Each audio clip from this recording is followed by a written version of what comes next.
Hey my friends, I'm just going to talk about Snaxercise today.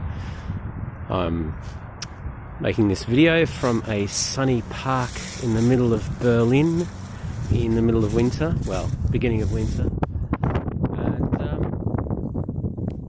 what I've been looking at on my Garmin, on the body battery and the heart rate variability is that Snaxercise can be a great way to get the same amount of exercise without as much of a stress score afterwards.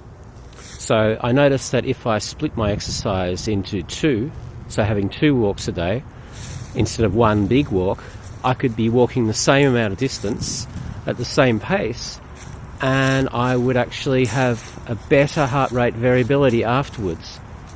Plus, the other advantage of doing some exercise every day is that you sleep better and you recover better. So,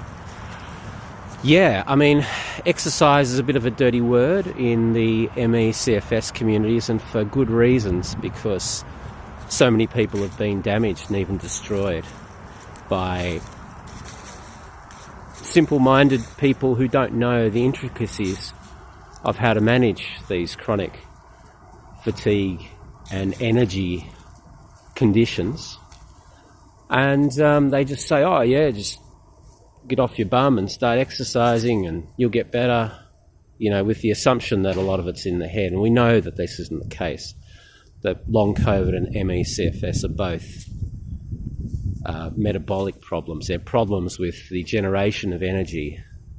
They're problems with the ability for the body to use oxygen in an efficient way, whether that's from microclots or mitochondria or something else, small nerve fibers. There's a whole lot of theories. It doesn't really matter. What matters is that a bit of exercise is actually good for you, but it has to be extremely careful, and everything you do, monitor for the next 2 days to see what the response of the body is. The response in terms of sleep, the response in terms of your stress score, how much time do you spend in the blue versus how much time in the orange, and your sleep.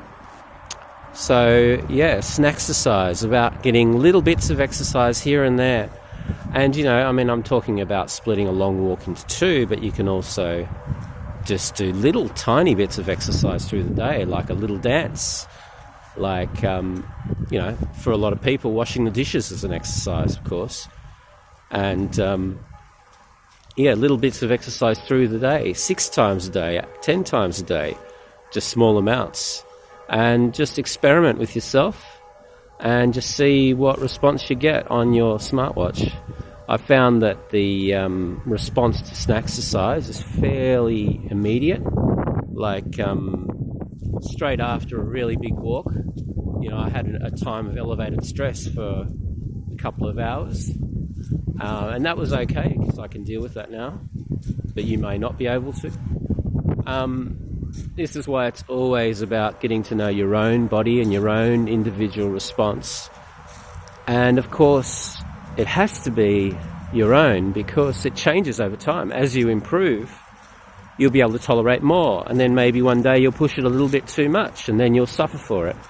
But the point is, with this watch, we can minimize that suffering, we can anticipate stresses, we can save up rest time for those stresses, and we can anticipate the need to have a rest after we do something that's a bit more than we did before. So anyway, I hope that's helpful, and see you in the next one.